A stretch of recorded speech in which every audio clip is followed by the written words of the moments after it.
Welcome dear students. आज class 10th का geography का सेकंड चैप्टर जो हमारा कंटिन्यूटी में चैप्टर चल रहा है, जिसका टाइटल है forest and wild life resources, उसको हम डिस्कस करते हैं।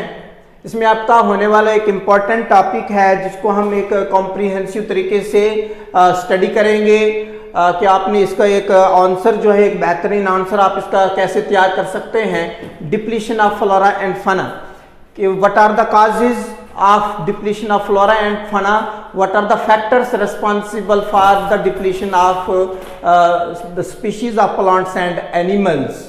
सबसे पहले मैं आपको बताऊं कि ये जो स्पीशीज़ है, ये जो प्लांट्स और एनिमल्स की जो स्पीशीज़ है, ये हमारे लिए बहुत ही इम्पॉर्टेंट है, क्योंकि हम कहीं ना कहीं इनका ओवर एक्सप्लॉइट कर रहे हैं। इनका ओवर एक्सप्लॉइटेशन जो है वो ह्यूमंस द्वारा किया जा रही है, जिसकी वजह से हम इनको ख़त्म करने की कोशिश कर रहे हैं और now they are at the verge of extinction.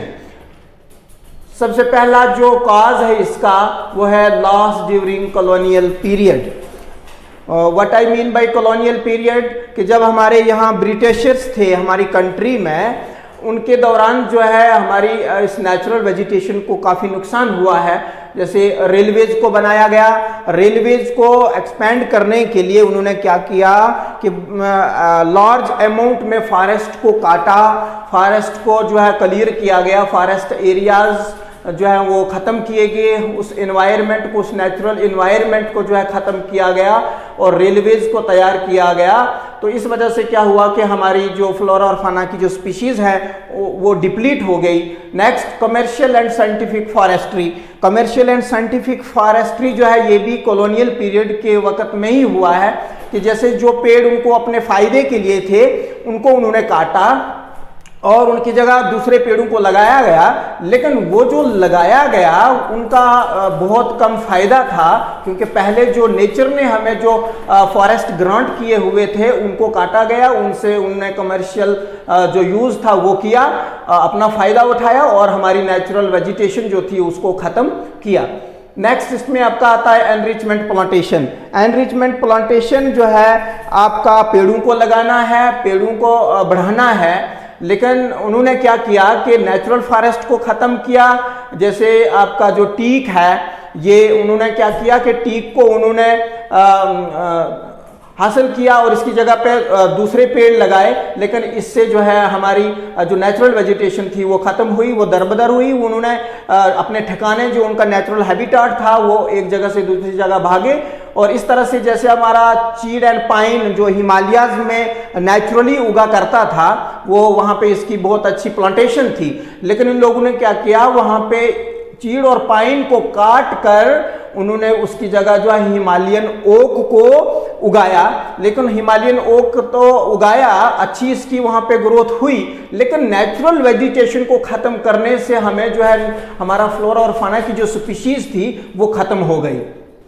और नेक्स्ट इसमें आपका आता है माइनिंग एक्टिविटीज़। देखिए, ये ब्रिटिशर्स चाहते थे कि हम अपने यहाँ हमारी कंट्री से ज़्यादा जो है वो फ़ायदा उठाना चाहते थे, इसलिए उन्होंने क्या किया कि माइनिंग एक्टिविटीज़ को एक्सपेंड करने की कोशिश की। माइनिंग एक्टिविटीज़ को चलाने के लिए उन्होंने तो वो हवा में तो नहीं चलाई, उन्होंने कहीं ना कहीं वो ज़मीन पे ही ये चीज़ें की, ये एक्टिविटीज़ उन्होंने ज़मीन पे अंजाम दी। फॉरेस्ट को काटा, आपके बहुत सारे एरियाज को डिस्टर्ब किया, आपके नेचुरल इन्वायरमेंट पे उसका इम्पैक्ट पड़ा, जिसकी वजह से आपकी डिप्लीशन हो गई फ्लोरा और फना की। नेक्स्ट आपका काज है एग्रीकल्चरल एक्सपेंशन।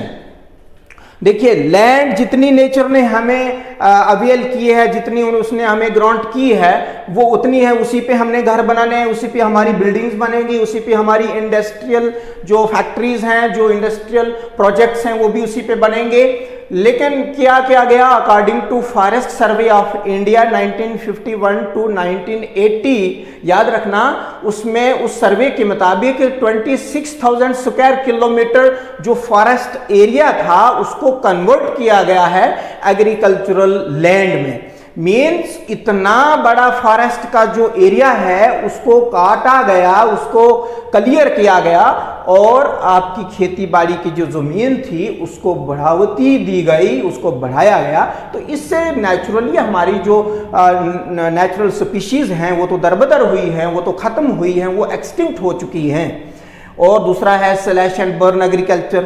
ये स्लैश एंड बर्न एग्रीकल्चर जो है पर्टिकुलरली अवर ट्राइबल कम्युनिटीज जो हैं हमारे नॉर्थ ईस्टर्न और सेंट्रल इंडिया की जो स्टेट्स हैं उसमें ये ज़्यादातर ये लोग जो हैं इस किस्म की ज़मीन को जो है इसमें खेती करते हैं। जैसे स्लैश एंड बर्न में क्या है, आपके फॉरेस्ट है और यहाँ पे नेचुरल वेजिटेशन है, आपके फॉरेस्ट उगे हैं, तो ये लोग जब इनकी मूवमेंट होती है ये वहाँ पे जाकर जो है इनको काट देते हैं और काटने के बाद यहाँ पे जो लकड़ी रहती है, जो वेस्ट मटेरियल बचता है उसको ये जला देते हैं और जलाने के बाद यहाँ पे रिमेन्स रहता है और उस रिमेन्स के ऊपर जो है ये क्या करते हैं, ये खेती बाड़ी करते हैं।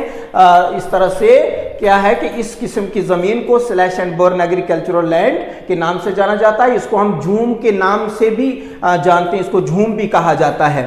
और नेक्स्ट आपका है लार्ज स्केल डेवलपमेंटल प्रोजेक्ट्स। देखिए what I mean by large scale developmental projects.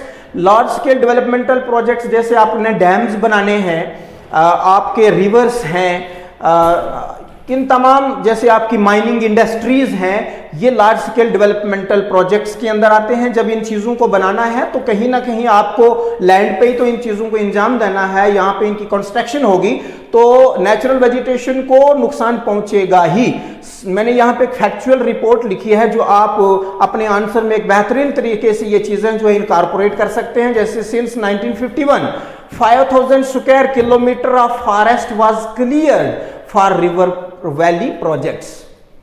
By river valley projects means जहां से दरियाओं का फ्लो होना है, दरिया निकलने हैं, दरियाओं का बहना है, तो 1951 में 5000 जो स्क्वायर किलोमीटर जो फॉरेस्ट एरिया है उसको काटा गया था तो रिवर वैली प्रोजेक्ट्स के पर्पज से। तो इस तरह से क्या है कि यहाँ पे भी बहुत सारा जो वेजिटेशन हमारा जो था फ्लोरा और फाना का उसको काफ़ी नुकसान हुआ है। और जैसे इसी के अंदर आपके लार्ज स्केल डेवलपमेंटल प्रोजेक्ट्स में हमारा जो मध्य प्रदेश में एक प्रोजेक्ट है जिसको नर्मदा सागर प्रोजेक्ट के नाम से जाना जाता है, ये क्या करेगा, वुड इन्यूनिडेट 40,000 एकर्स ऑफ फॉरेस्ट।